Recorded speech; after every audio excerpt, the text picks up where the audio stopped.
as a race, we've been sitting around a campfire for thousands of years. And just something about that, I think, is almost programmed into everybody. Welcome to Wild Development Studio. Join us as we venture into the breathtaking realm of wildlife arts and untamed adventures. With captivating stories from the field and ideas to dive into the visual arts, we'll ignite your passion for conservation. Get ready to develop something wild. Welcome to Wild Developments. I am your host, Lauren, and just in time for Easter, we have Landa and Tom on today's show. They are the creators of The Adventures of Granola Squatch and the Mysterious Egg, a delightful Easter and springtime book for kids. We also talked about their other recent book, Franklin the Firefly, The Glow Within, a story about a firefly who doesn't glow and discovers that anything is possible when you believe in yourself. This dynamic duo crafts tales that spark imagination and bring joy to little hearts with their company, Gamma Burst Books. Both are wordsmiths. Tom, the illustrator, brings tales to life with his artistry, and Landa is a multifaceted individual who actively contributes to the publishing process. With Tom and Landa, thank you so much for talking with me today. Thanks for being here. Yeah. And you guys had two books released within less than a year of each other. Both are kind of nature themed. We've got Franklin the Firefly, The Glow Within, and The Adventures of Granola Squatch and the Mystery Egg, an Easter and springtime book for kids. Can you tell us a little bit more about both these books? So Franklin the Firefly is about a firefly that was born with no glow. And through, he gets picked on, and he goes through a lot of things growing up. He's bullied. He ends up being kind of told to go away. And so he ends up in this other town that is basically a big junkyard. And he meets all these other kind of unsavory characters and bugs there. And there's an old grizzled beetle that kind of gives him direction and kind of tells him, hey, you can't run away from your problems. Everybody at some point gets picked on. We're all kind of human there, or buggish, I guess, in this case. And so, Franklin thinks about it, and he's like, he's kind of on the fence with, I kind of like just to stay here. They were kind of mean to me and picked on me. And it's at that point that one of his friends that he did hang out with, where he used to live, came and found him and said, hey, your other fireflies are in a jam, and they got themselves caught in a jar.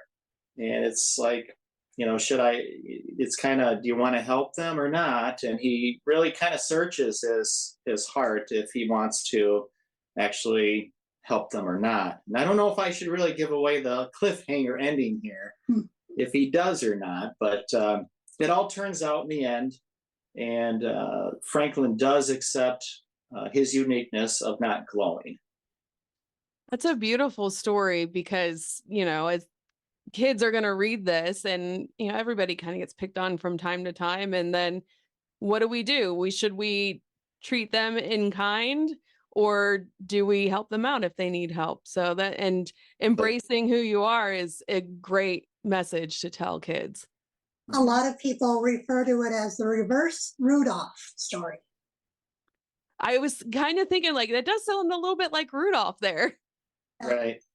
And so did you have to do a lot of research as far as bugs and your inspiration for the bugs?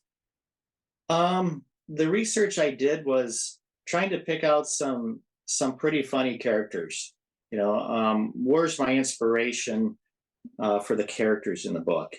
And once I had, I did a bunch of sketches with Franklin, and he evolved probably 4 or 5 times onto the last image I actually went with. And that was kind of the same with the other bugs in it. I wanted some bugs that were kind of looked down on in a way, because then it would give it more organic feel when he leaves the Oak Prairie, his home, and he travels to this other Hobbs Hollow, this kind of unsavory place. I kind of wanted the bugs to almost reflect what they are in real life. Like the grizzled beetle that takes him under his wing is actually a dung beetle. So kind of give him that kind of aura about the whole image there. And you've got little trading cards to go along with the book. We made trading cards for each of the characters he runs into, and they're packs of 24, so he runs into all sorts of different bugs. And there's a lot of them are fireflies, a lot of them are the characters that he runs into in Hobbs Hollow, and it's been fun. They've got a fun fact on the back, but they also actually have a real fact of the bug too. So it's kind of the kids can trade them, or they can actually learn from them too. And we've actually taken the cards camping, and once we've read the book to a bunch of kids, they actually will trade the cards, and it's really fun to see. That is fun. That almost reminds me of Pokemon cards, but better, because it's got real facts about real bugs. So do you guys each have a favorite character and favorite bug fact? Franklin, of course, I like, just because of what he goes through, and it's kind of similar to my own life in some of the bullying and stuff that I went to. It's actually dedicated to me in the beginning because of some of the things I went through. So I would have to say Franklin is my favorite. I would have to say probably Darnell, the dung beetle. Mm-hmm. He's just a happy-go-lucky character, and he tries to give Franklin sound advice that he never had growing up. So I think he's a pretty fun character. That is fun. Have you guys ever heard of the synchronizing fireflies in Gatlinburg? Yes, that's amazing. You guys should bring the book down there when people are down looking at the fireflies. Yes, I heard that. I believe it's in Kentucky or Tennessee, and they actually hold a lottery. Mm-hmm. Mm-hmm. Only so many people can actually see this, and apparently it's amazing. You can't even take a phone or a camera with a flash, I guess, to record anything, because they just want just to be in awe of the moment, because it's such a dance at night of these fireflies. It'd just be amazing to see. That'd be cool. That would be incredible to see. Let's switch gears. Landa, can you tell us about Granola Squatch? Sure. Granola Squatch, how he came about was when we were starting this about 3 years ago. Tom just drew a random picture of a little Bigfoot and had it on the refrigerator. And every day I'd go by and look at that, and I would say to him, he needs to be in a book. He needs to be a story. And finally we just decided, okay, let's do a story. And Tom used to live in Colorado. And when he lived in Colorado, there was people there called granola people.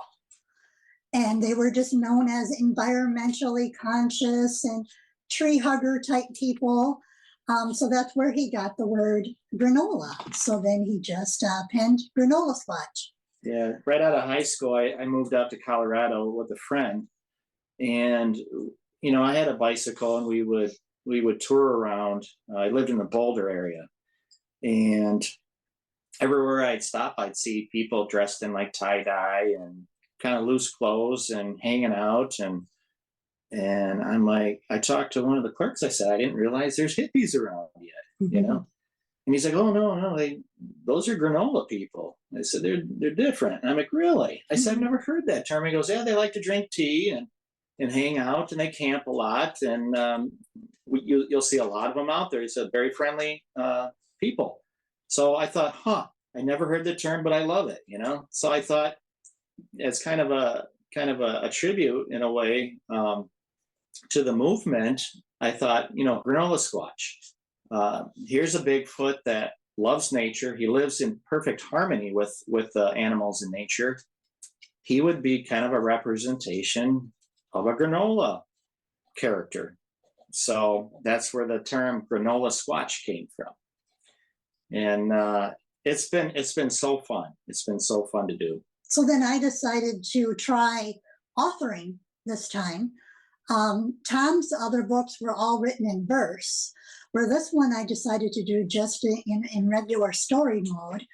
And we got a professional editor help us with it. And this book is more fun and entertaining. It's for a younger age. It's meant to get children reading and get parents and kids engaging. You know, in Granola Squatch, we want him to come across as, you know, groovy, peace-loving, hippie dude, you know, that just loves kindness. And we've got an entire series thought up around him. We're starting with the holiday-themed books, with the Easter, and then the next one will be a Halloween. And then we have a Christmas, and then we'll go Valentine's. And then after that, we've got, you know, a million more ideas. But we'll just see how that takes us. What's fun about the whole theme of the Granola Squatch series is it's always going to have something mysterious or spooky or wondrous or magical. It's always going to have these nice big hooks in the books.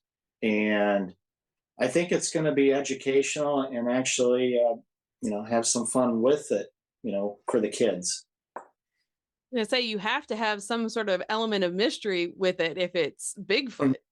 And I saw Adventures of Granola Squatch. I'm like, I wonder if they have a series coming. So I'm really glad to hear that you guys have all these ideas, because it was such a fun journey seeing what happens with that. Yeah, we'll have 4 books out this year.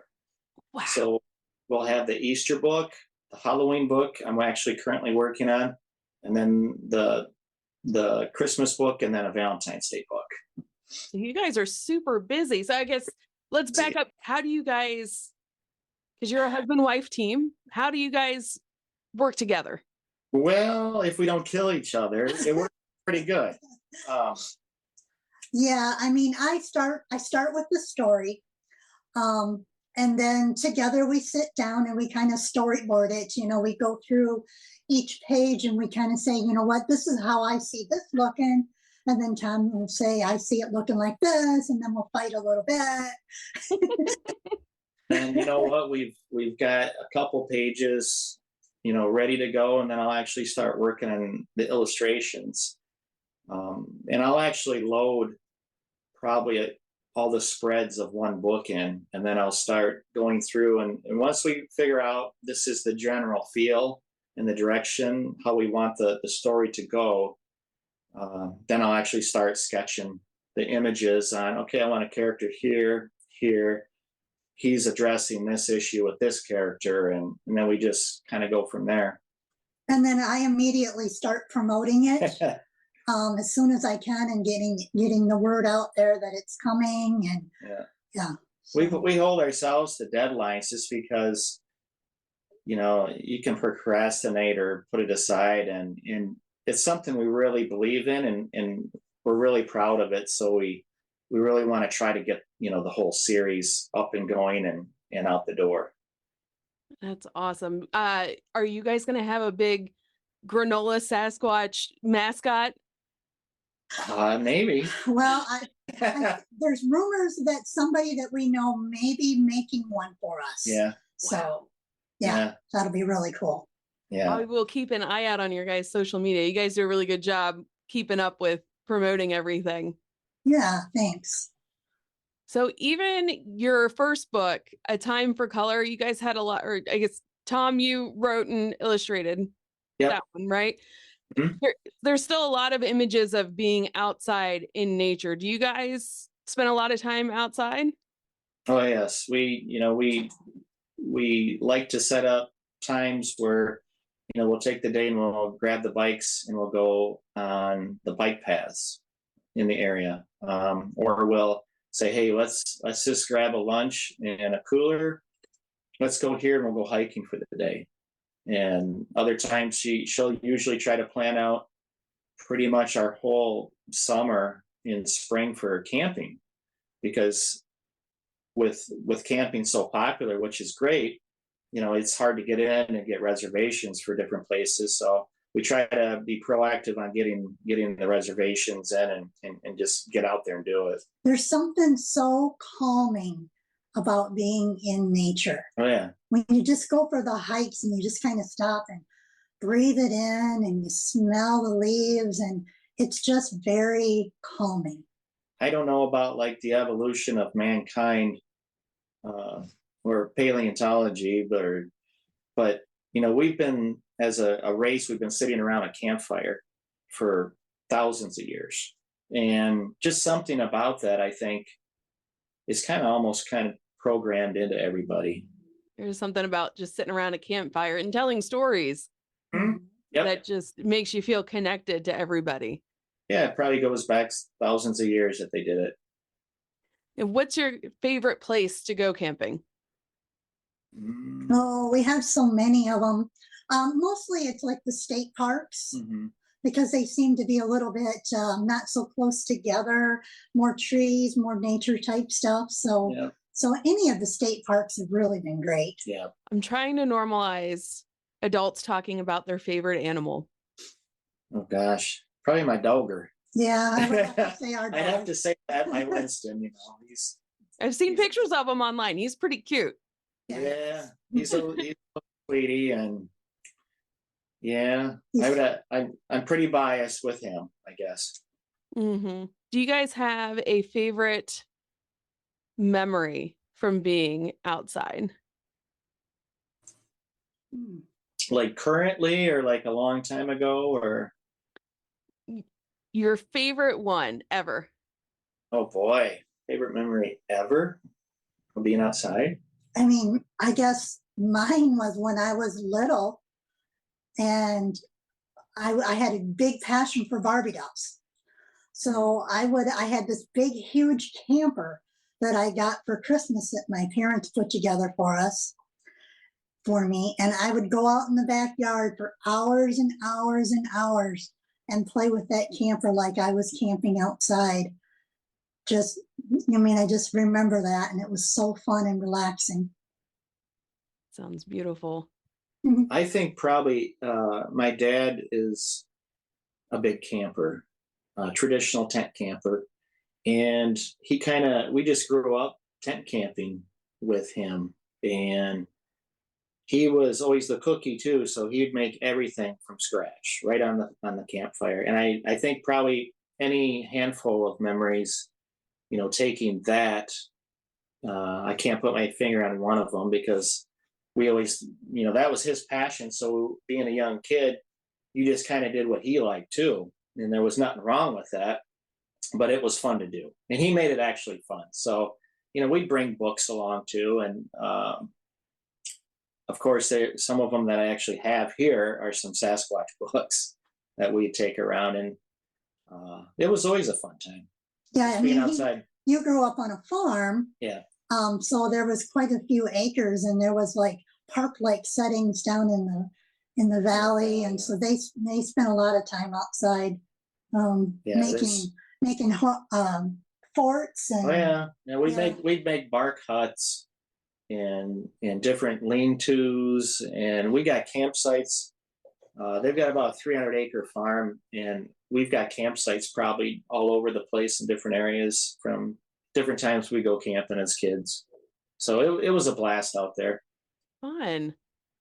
Now, I gotta ask, do you guys believe in Bigfoot? I do. I mean, I don't know. I think there's just a lot of overwhelming physical evidence that it would be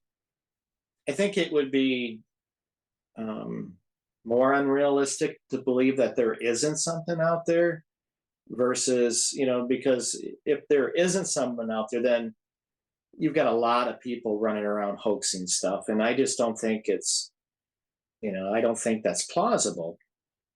People are lazy, and I don't think they're going to want to spend their time doing that. Yeah.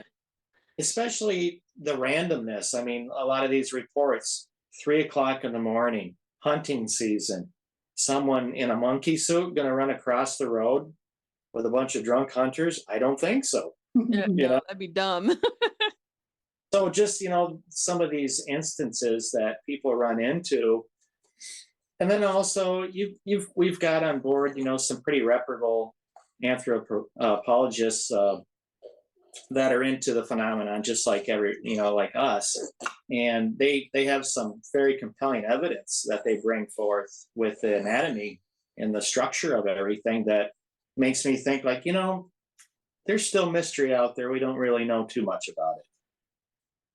Yeah, I agree. There are so many things in this world that we don't even know about that, who's to say that there isn't a Bigfoot running around out there? And it wasn't until kind of recently that the Komodo dragon was thought to be cryptid. The Hopi and the Komodo dragon.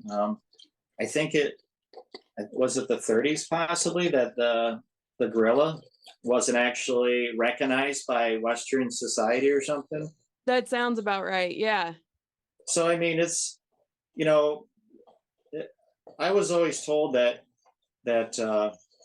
all folk tales or myths have some type of realism that it was drawn from. And, it goes back hundreds of years with the Indians in the Northwest, of why would, they've got carvings of totems and actual heads carved that look like monkeys. Why would they carve something that looks like a monkey when they've never seen it? So that's a good point. Yeah. Yeah. So there's some mystery there. Have you guys ever had a Bigfoot experience? Not me. I don't know. When I was a teenager, we were camping out in the pasture, and we heard like weird wood knocks and things like that. And we were camping. I don't know if we were just like freaking each other out or not, but we did see something in the moonlight kind of scamper under this big oak tree. And, judging the next day by the size of the oak tree, I mean, it had to have been pretty good size. So is it something that was there or our imagination? I don't know, but it definitely kept us up all night after that. So I believe it. I've heard wood knocks before, and because like we would do the wood knock first and we'd get a knock in return, and you're out in the middle of nowhere. And it's like, what is making this noise? Right. So that's interesting to me. I've also seen glowing eyes in the woods that you shine a flashlight on, and now all of a sudden you don't see it there. And I'm like, what could that possibly be? So it's very fascinating to me. It's awesome. The whole cryptozoology phenomenon is just wonderful. There's so many things out there that we haven't discovered. And I think they said something like 10% of the ocean has only been really mapped. So, I mean, we've got all sorts of mysteries just waiting for us, so I firmly believe that there's something out there that we don't know about. Mm-hmm. I live in a small town in Ohio, and we have the Frogman. Oh, You're looking for book ideas further down the line. Well, you guys also have the Ohio Grassman. Oh, yeah, that's right. And Mothman. Is Mothman also reported? Yeah. Yeah, he was it was Point Pleasant, West Virginia. Uh-huh.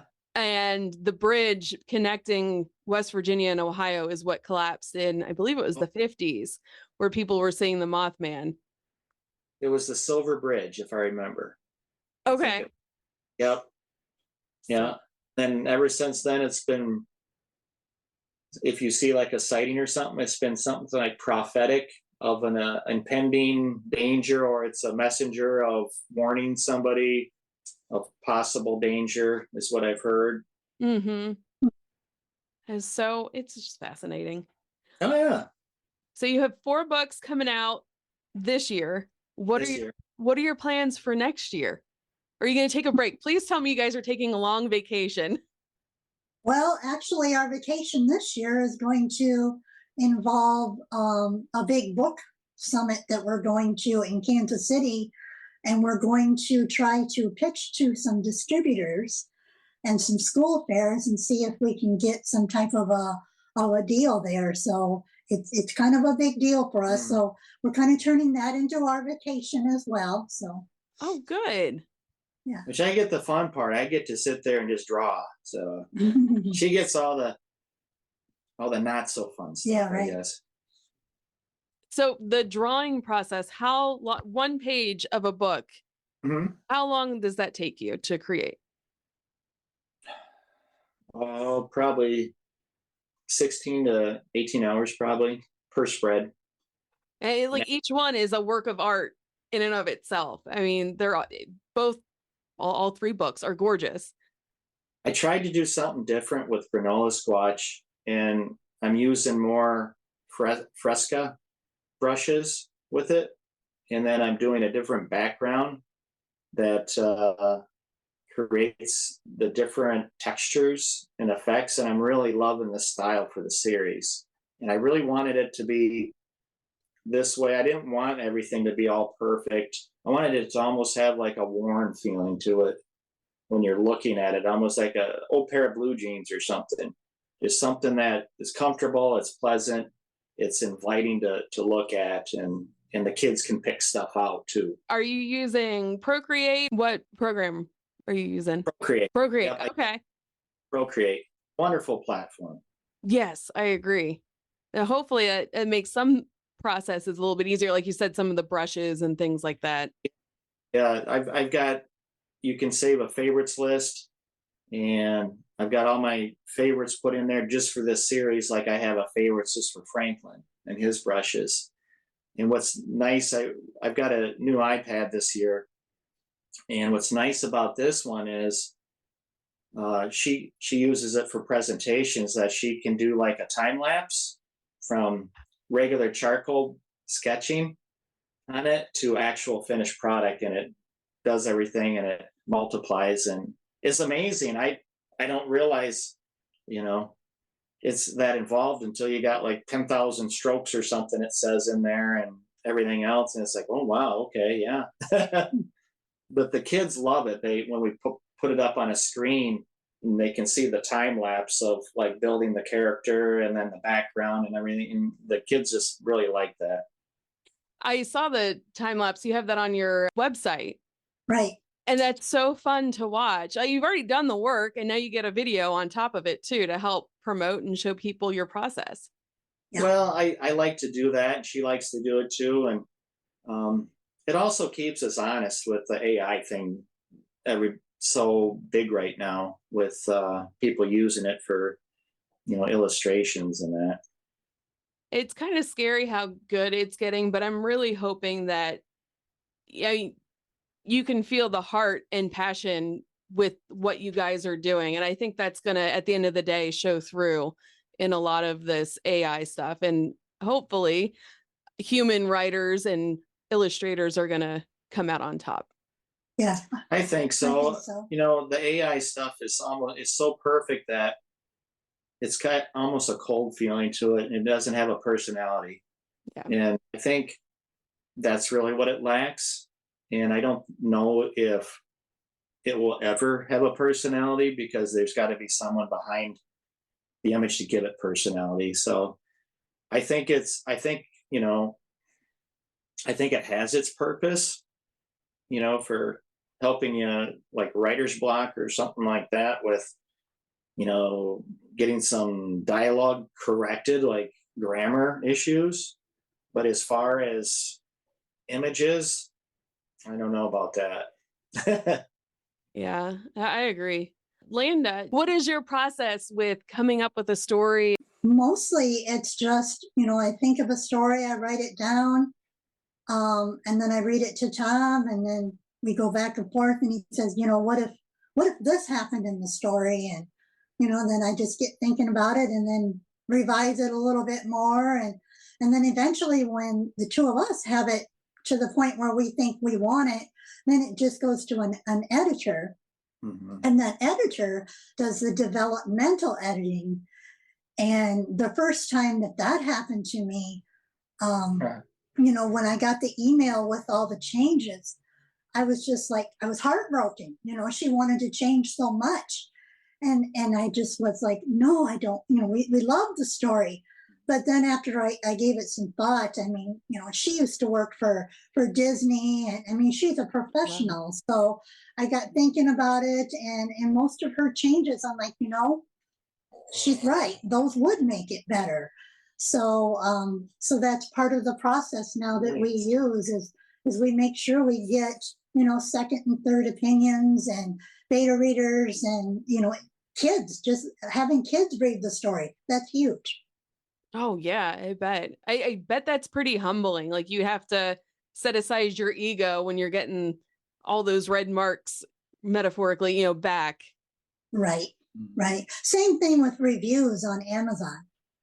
I mean, you don't ever want to get the dreaded 1 or 2 star review, which thankfully, I better knock on wood, we have not gotten.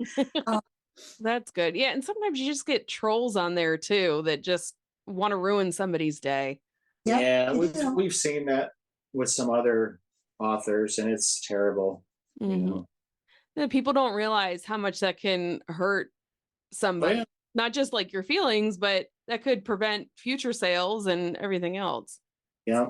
I mean, let's face it, anybody who goes to look for something, they're going to look at how many stars and see the rating, because you want something that people value as a good product.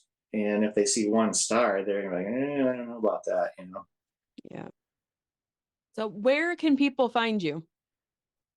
The Granola Squatch is on Amazon right now in 3 formats: ebook, paperback, and hardcover. We don't have that on our website yet. We're waiting until we get the other 3 in the series done, and then we'll think about getting hard set or offset copies that we have on our website. On our website, gammaburstbooks.com, you can find Franklin in hardcover, and you can find Time for Color, a book about joy. And I'll have links to everything in the show notes. So people listening right now, just click on over and you can find Tom and Landa's beautiful books.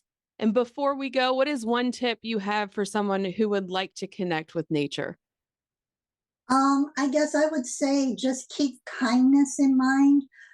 Kindness goes a long way with animals, with trees, with everything that's in nature. So just be kind. I want to thank you guys so much for being on the show. Well, thanks for having us. It's you. been awesome. And until next time, get outside and see what develops. Thanks for joining Wild Development Studio. We hope this exploration into the world of wildlife arts and adventure has sparked a desire to get outside and connect with something wild. If you have an adventure that's awe-inspiring, don't hesitate to share. Click the link in the description to submit your story to have it featured on our show or be a guest. Until next time, keep connecting to the wild and see what develops.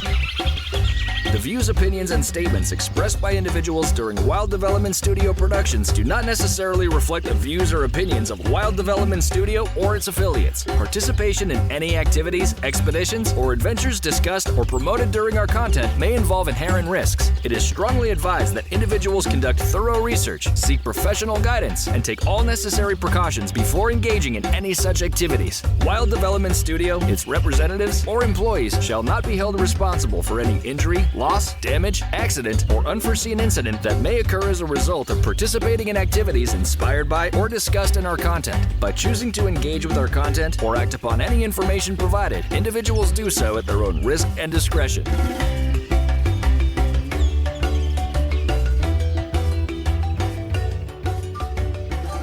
The wow, I'm going to have to edit that part out. Like right on the other side of why are there balloons? See that? What just happened? Rating.